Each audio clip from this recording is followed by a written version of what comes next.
행사 있을 때만 박수하지 마시고 오늘 귀한 자리 동참해 주신 우리 장로님들께 감사의 말씀드립니다. 연합회 활동을 하는 것이 쉽지가 않죠. 또 코로나 때문에 여러 가지 제약들도 많고 점점 이제 우리 스스로들도 개인주의화되고 있고 또 교회가 예전만큼 연합하는 것이 참 쉽지 않습니다. 그럼에도 귀한 연합회 활동하시는 우리 장로님들 우리 교회에 방문해 주셨는데요. 다시 한번 큰 박수로 한번 격려하도록 하겠습니다. 감사합니다. 오늘 읽었던 말씀을 가지고 여리고 성도 무너진다라는 제목으로 말씀의 은혜를 나누려고 합니다. 우리가 살면서 만나는 여러 가지 고난들, 어려움들을 성경에 나오는 단어들로 빗대어서 말할 때가 참 많은 것 같습니다. 눈앞이 캄캄해지면 요단강을 만났다 그렇게 하죠. 또 여러 가지 장애물들이 너무 거대하게 느껴지면 여리고성을 만났다 그렇게 표현들을 합니다. 아마 이 시간에도 여리고성과 같은 문제를 안고 예배에 참석하신 분도 계실 것입니다. 내 상식과 판단으로는 도저히 안 될 것 같습니다. 이것은 불가능합니다. 내가 죽었다 깨어나도 이 문제는 해결할 수 없어. 이제는 정말 끝이구나. 이런 문제들이 있을 것입니다. 그도 그럴 것이 여리고성은 실제로 난공불락의 성이었습니다. 고고학자들의 증언에 따르면 고대 사회에서 가장 견고한 성읍 가운데 하나가 여리고성이었습니다. 여리고성은 가파른 경사지의 정상 부근에 위치하고 있었습니다. 성 주변으로는 큰 바위와 갖가지 장애물들이 35도의 각도로 쫙 깔려 있습니다. 특별히 성의 높이가 7.5m였고 두께가 6m나 됩니다. 그러니 고대 사회에서 웬만한 공격에는 끄떡도 하지 않습니다. 더욱이 곳곳에 설치되어 있는 성루에서 밑을 내려다보면 적군의 동태가 한눈에 다 들어옵니다. 그러니 아무리 봐도 여리고성은 정복하는 것이 불가능해 보입니다. 우리가 당하는 어려움을 여리고성에 빗대어 설명하는 이유가 바로 여기에 있습니다. 그런데 오늘 본문을 보면 상황은 더 심각합니다. 1절을 보시면 이스라엘 자손들로 말미암아 여리고는 굳게 닫혔고 출입하는 자가 없더라. 여리고성의 사람들이 이스라엘 백성들이 왔다는 소식을 듣고는 그냥 문을 닫아버립니다. 성의 사람들이 아예 상대를 해주지를 않습니다. 여리고성 사람들이 보니까 싸우려고 온 이스라엘 백성들의 손에 무기 하나 들려있지를 않습니다. 그다지 기술도 좋아 보이지 않습니다. 그러니 그냥 성문을 닫아버리면 간단하게 제압을 할 수 있었던 거죠. 여러분, 이것이 참 힘듭니다.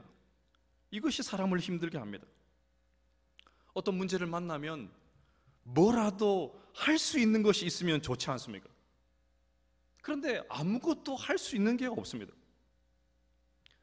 세상의 벽이 너무나도 높습니다. 문을 박차고 들어가기는커녕 노크라도 해보고 싶은데 그것도 허락되지를 않습니다. 자존심이 상해도 보통 상하는 일이 아닙니다. 아니 얼굴을 좀 봐야지 뭘 해보지 않겠습니까? 그런데 처음부터 아예 상대조차 해주지 않으니까 할 수 있는 것이 없습니다. 그래서 오늘 이 시간 하나님께서 우리 모두를 이 여리고성 앞에 세우십니다.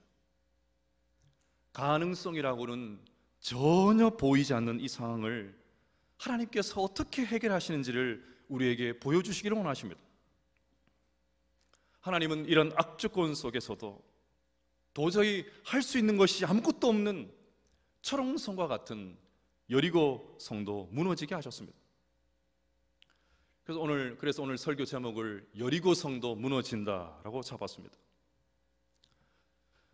사랑하는 성도 여러분, 우리가 그리스도인이 된 것이 하나님의 능력으로 되었듯이 이 세상을 살아가는 것도 하나님의 능력으로 되는 줄로 믿습니다.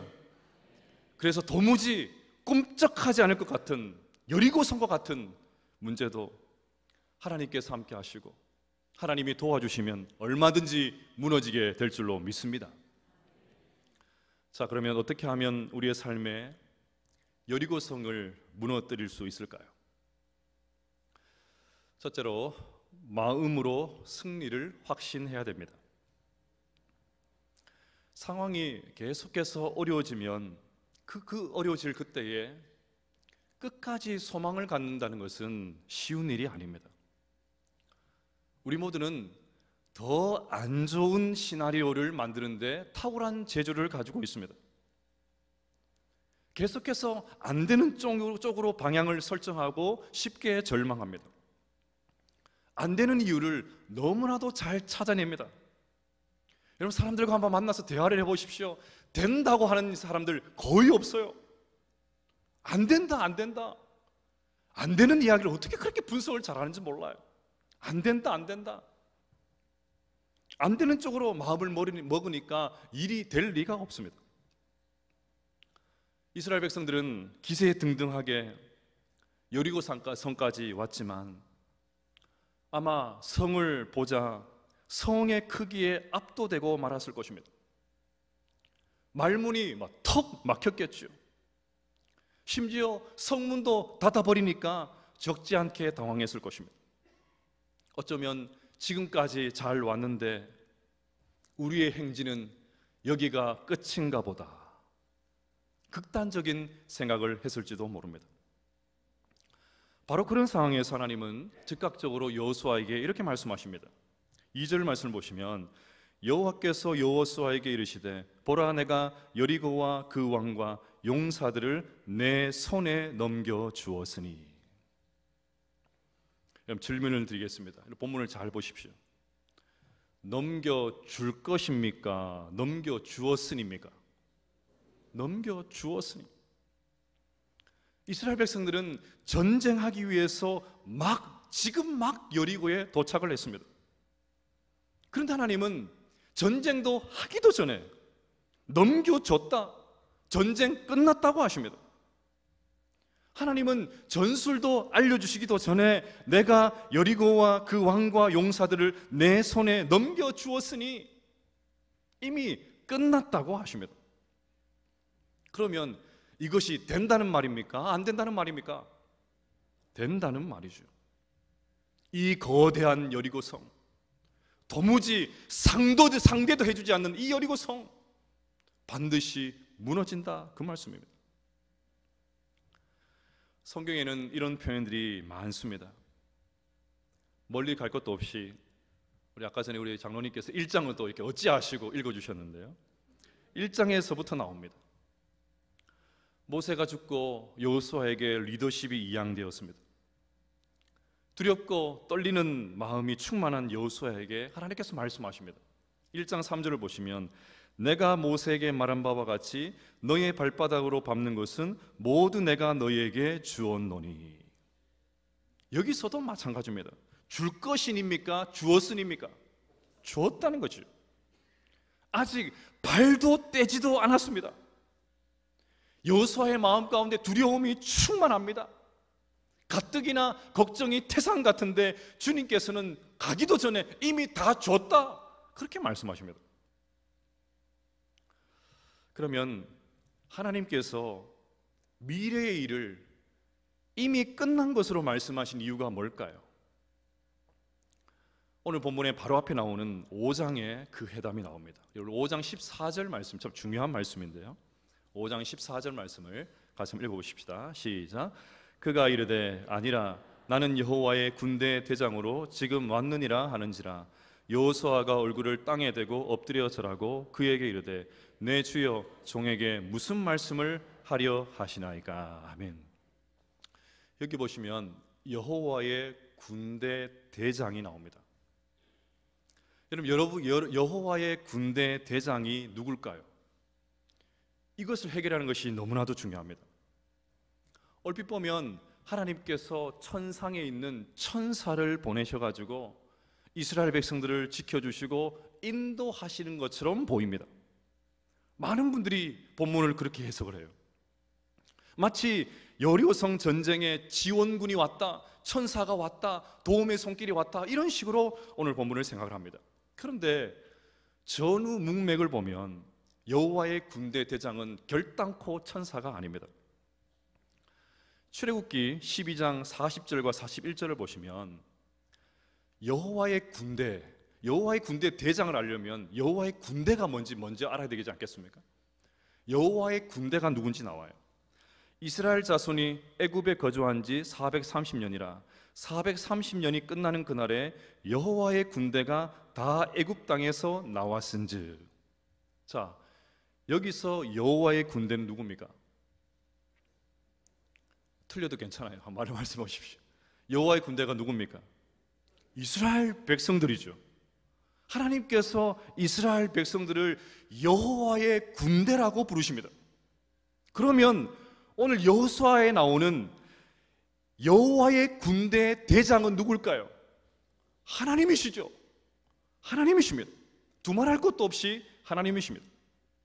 그러니 나는 여호와의 군대 대장으로 왔다는 말은 하나님께서 친히 사령관으로 이 땅 가운데 오셔서 이 여리고 전쟁터에 오셔서 이 전쟁을 직접 진두지휘하시겠다는 말입니다.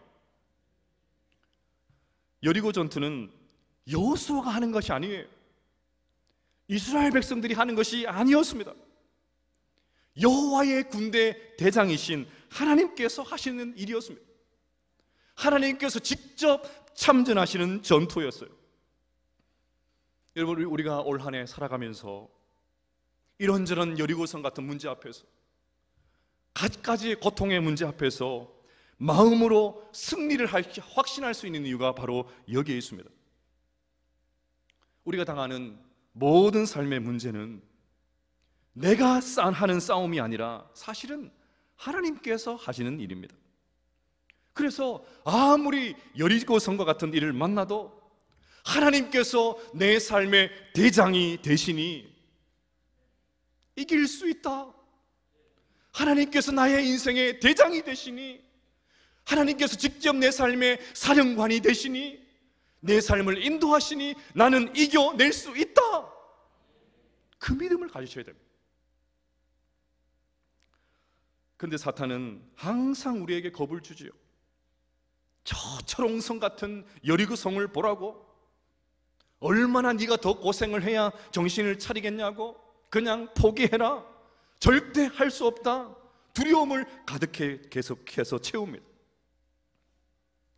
지금 막다트린 상황을 자꾸 커 보이고 무섭게 보이게 만드는 것이죠. 요즘 입시 정시를 열심히 하고 있습니다. 제 아들도 지금 정시 열심히 실기 중이에요. 기도해 주시길 바랍니다. 예전에 재수하는 한 청년이 모의고사를 마치고 페이스북에 이런 글을 올렸습니다. 겨우 모의고사잖아, 수능 잘 보면 되겠죠, 화이팅. 이 말로는 저 스스로에게 위로도 용서도 안 되네요. 휴. 극복했다고 생각했는데 멀었군요. 이 두려움을 어떻게 할 수 없네요. 또다시 기대를 무너뜨릴까봐 또 한숨, 또 두려움. 펜을 부러뜨리고 싶네요. 응원해 주신 분들 고맙습니다.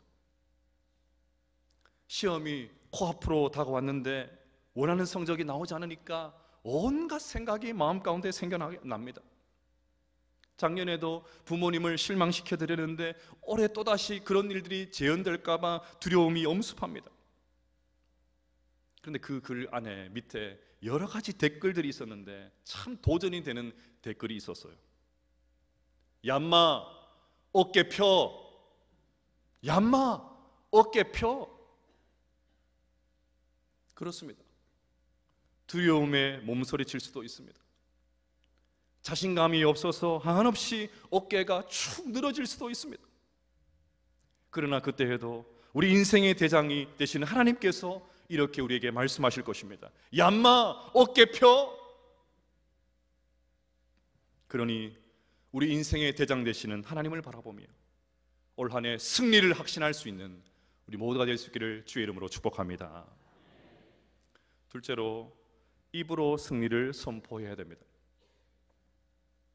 하나님께서 승리를 약속하신 다음에 구체적으로 여리고성을 어떻게 무너뜨릴 수 있는지 전략을 알려주십니다. 3절과 4절을 같이 한번 읽어보십시다. 시작. 너희 모든 군사는 그 성을 둘러 성 주위를 매일 한 번씩 돌되 엿새 동안을 그리하라. 제사장 7은 7 양각 나팔을 잡고 언약궤 앞에서 나아갈 것이요 일곱째 날에는 그 성을 7번 돌며 제사장들은 나팔을 불 것이며. 아멘. 이것이 하나님께서 여리고성 함락을 위해서 내려주신 전략이었습니다. 그런데 전략이라고 하는 것이 어이없게도 성을 돌라는 것입니다.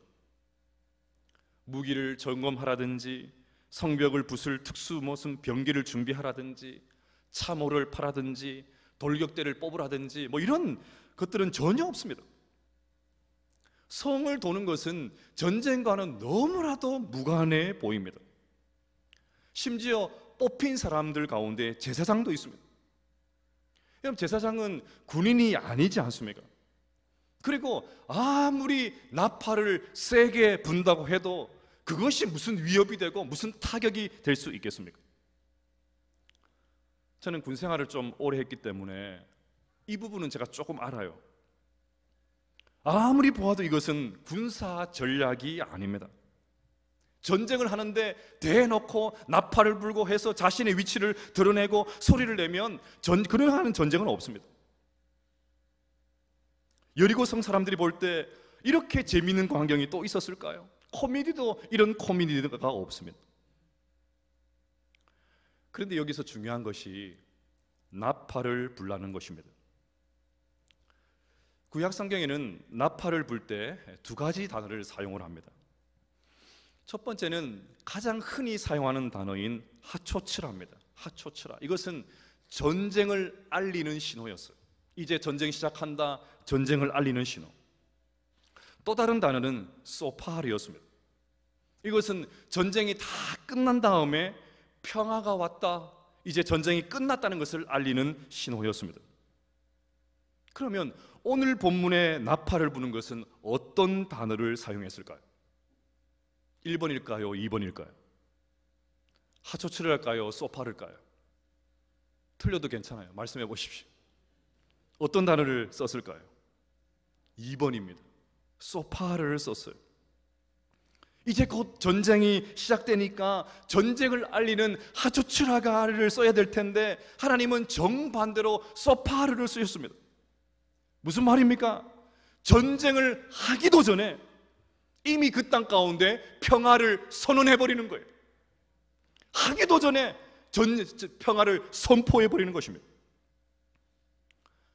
여러분, 예수님께서 탄생하셨을 때 하늘에서 천사들이 일제히 찬양을 했습니다. 오늘 새벽에 살펴봤죠. 누가복음 2장 14절. 지극히 높은 곳에서는 하나님께 영광이요 땅에서는 하나님이 기뻐하시는 사람들 중에 평화로다. 여기서 말하는 평화가 뭘까요? 단순히 내 마음이 평안하다 그 정도 그런 이야기겠습니까? 돈이 생겨서 내 노후가 든든하다 그런 말 정도겠습니까? 아무런 갈등이 없는 그 정도 수준의 말이 아닙니다. 여기서 말하는 평화는 근원적인 평화예요. 우리의 모든 죄가 해결되어서 누리게 되는 평안, 하나님과 원수였던 우리가 예수님으로 인해서 화목하게 되면서 누리는 그 평안, 우리 아버지 하나님의 따뜻한 품에 안겨서 체험하는 그 평안, 그것이 바로 본문에서 말하는 평화예요. 왜 제사장들이 여리고 전쟁을 하면서 소파를, 평화의 나팔을 불었겠습니까? 눈에 보이는 이 어려움과 고난 때문에 마음 안에 있는 평화를 잃어버리지 말라는 말입니다. 오히려 세상을 향해서 너희들 안에 있는 평화를 당당하게 보여줘라, 그런 말이죠. 눈에 보이는 여리고성 때문에 휘둘리지 말고, 비록 여리고가 아무리 거대하고 아무리 강력하게 압박을 해도 내 안에 있는 하늘의 평화를 빼앗길 수 없으니까 이 세상을 향해서 평화를 선언해버려라, 주님께서 그렇게 말씀하시는 것입니다. 근데 여러분, 오늘 이 나팔을 누가 붑니까? 제사장이 불고 있습니다. 제사장들이 소파르, 평화의 나팔을 불고 있습니다. 그런데 여러분, 하나님께서 우리 모두를 제사장으로 삼아주셨다는 것을 알고 계십니까? 우리도 그리스도 안에서 제사장이 되었습니다. 그러면 인생의 이런저런 여리고를 만날 때마다 잠시 주춤하고 당황할 수는 있지만 나팔을 끄집어내서 불어야 됩니다. 소파르, 평화의 나팔을 불어야 됩니다. 이 상황이 내 안에 있는 주님이 주시는 평화를 빼앗아갈 수 없어. 이 고난 앞에 나는 무너지지 않아. 나에게는 하나님께서 주시는 하늘의 평화가 있어. 소파르를 불러야 돼. 당당하게 소파르를 불러야 돼. 나팔을 끄집어내고 여리고가 나를 압박할 때마다 소파르, 내 안에 하나님이 주시는 평화가 있다. 당당하게 나팔을 불어야 됩니다. 마지막 셋째로 침묵하며 걸어야 됩니다. 우리 10절 말씀을 같이 한번 읽어보십시다. 시작. 여호수아가 백성에게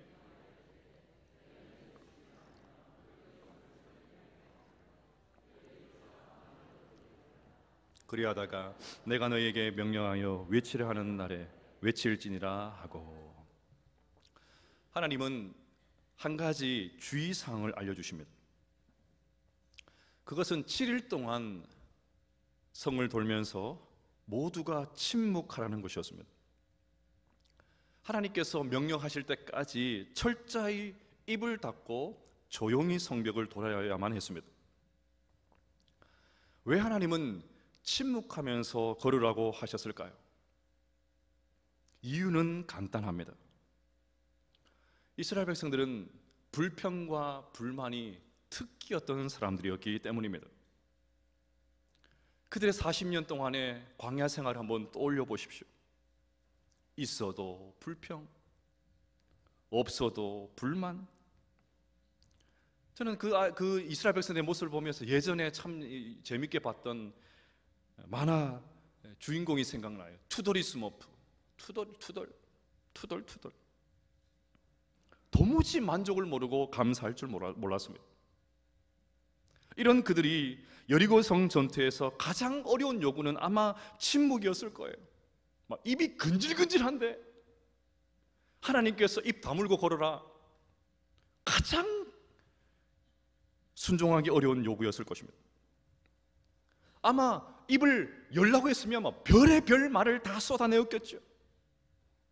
어이 김 집사, 이게 뭐 하는 거야? 나도 모르겠어. 돌라니까 도는 거지. 진짜 돌겠네. 어이 김 장로, 지금 뭐 하는 거야? 몰라, 나도 지금 돌기 직전이야. 도대체 이게 무슨 작전이야? 이런 작전 성공할 리가 없어. 우리를 비웃고 있는 저 여리고성 사람들 좀 봐. 화끈하게 한판 붙어야지. 이게 뭐야, 모양 빠지게. 여호수아 그 양반 용기 있는 줄 알았더니 순전히 겁쟁이 아니야. 역시 여호수아는 모세를 따라갈 수가 없어. 별의별 말을 다 했을 것입니다. 그런데 여러분, 놀라운 사실이 있습니다. 이스라엘 백성들은 이 답답한 명령을, 이 말도 되지 않는 명령을 그대로 순종했습니다. 끝까지 침묵하면서 걸었습니다. 여러분, 어떻게 이것이 가능합니까? 이것이 말씀으로 훈련된 세대들의 특징입니다. 이스라엘 백성들은 도대체가 이해가 되지 아니하도 하나님의 말씀이면 순종했습니다. 여러분, 가만히 보십시오. 순종하지 않으려고 하는 사람이 말이 많아요. 안 하려고 하니까 말이 많아지고 머리가 복잡해지고 잔머리를 굴리고 눈치를 보고, 순종하려고 하면 아무런 근심이 없어요. 처음부터 그냥 하겠다 생각을 하면 갈등할 것이 아무것도 없어요. 안 하려고 하니까, 하기가 싫으니까 말이 많은 거예요. 죽도록 이거 막 너무너무 고통스러워 하기 싫으니까 괜히 가서 옆 사람 찌르는 거예요. 김집사 뭐 하는 거야? 이상하지 않아? 자기가 하기 싫으니까. 자기가 하기 싫은데 꼭 다른 사람 누가 이렇게 얘기했어요. 안 하려고 하면 머리가 복잡해져요. 순종하려고 하면 단순해집니다. 얼마나 심플한지 몰라요. 하려고 하면 입 다물고 걸어라, 그냥 걷는 거예요. 이스라엘 백성들은 하나님이 자기들보다 더 지혜롭다는 사실을 깨닫는데 40년이나 걸렸습니다. 광야 생활을 한번 떠올려 보십시오. 자기가 잘났다고 하면서 결과가 뭡니까? 한 발자국도 앞으로 나가지를 못하고 같은 장소를 40년 동안 계속해서 돌았어요. 이게 진짜 돌 일 아닙니까? 40년 동안 돌았으면 다 외워요. 다 외워. 계속해서 죽을 일입니다.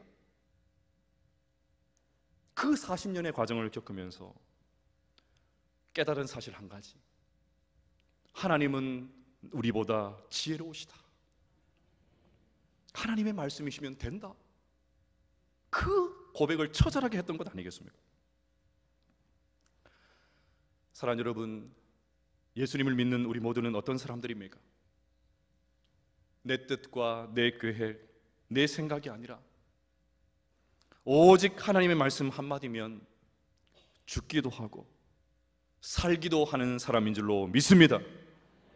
힘들고 어렵지만 하나님의 말씀이라고 하면 묵묵하게 순종하며 걸어갈 때 여리고 성도 무너지게 될 줄로 믿습니다. 물론 찍소리도 하지 말라는 말 아닙니다. 답답하고 힘들고 질문이 생기면 언제든지 소리를 내서 하나님께 기도하십시오. 하나님 앞에 침묵하지 말고 소리를 치십시오. 다만 사람들 앞에서 하지 마십시오. 하나님 앞에 답답한 것이 있으면 하나님 앞에 가지고 나와서 얘기해야 돼요. 괜히 옆 사람한테 가가지고 콕 찌르고 다니면서 막 이상한 말들 막 만들어내고, 그냥 답답한 일이 있으면 하나님 앞에 달려나와서 말하는 거죠. 예수님 그렇게 하셨습니다. 할 말도 많고 억울한 일도 많지만 한마디도 하지 않으십니다. 재판장에서도 얼마든지 자기 자신을 변호할 수 있으셨지만 끝내 침묵하십니다. 침묵하시면서 끝까지 십자가를 지셨습니다. 하지만 하나님 앞에서는 소리를 내셨습니다. 새벽마다 기도하실 때마다 하나님 앞에 솔직한 마음을 까발리셨습니다. 너무 고통스럽다고, 피하고 싶다고, 왜 나를 버리시냐고 소리치셨습니다. 하지만 예수님은 사람들 앞에서는 끝까지 침묵하시면서 십자가를 기어이 지고 마침내 승리하셨습니다. 사랑하는 여러분, 소리 없는 순종이 여리고성을 무너지게 합니다. 여리고성이 무너지는 광경을 누가 봤습니까? 끝까지 침묵하며 걸었던 순종의 사람만 봤죠. 말도 되지 않는 이 전략이라고 하는 이것을 가지고 그래도 그 말씀 붙들고 순종의 걸음을 걸어갔던 사람들, 그 사람들만 여리고성이 무너진 것을 현장에서 목격했습니다. 제가 자주 말씀드리죠. 요한복음 2장에 가면 가나 혼인잔치 이야기가 나옵니다. 예수님 초대받으셨어요. 혼인에는 기쁨의 사건입니다. 기쁨의 상징인 포도주를 즐겼습니다. 그런데 포도주가 딱 떨어져 버렸어요. 잔치가 중단될 위기의 상황입니다. 바로 그때 예수님께서 물로 포도주를 바꾸셨습니다. 다시 포도주가 공급이 됩니다. 사람들이 놀라죠. 혼주조차도 이것이 어디서 나왔는지 출처를 모릅니다. 근데 그 기적을 누가 합니까? 요한복음 2장 9절은 이렇게 말합니다. 물떠온 하인들은 알더라. 물떠온 하인은 아는 거예요. 그런데 생각을 해보면 하인들의 행동이 쉽지가 않습니다. 물이 떨어졌는데 항아리에 물을 채우라고 합니다. 거기까지는 할 수 있어요. 뭔가 특별한 비법을 쓰나 보다 그렇게 기대하면서 거기까지는 할 수 있어요. 그런데 이상해도, 그런데 별다른 조치가 없는데 하지도 않고 갖다 주라고 합니다.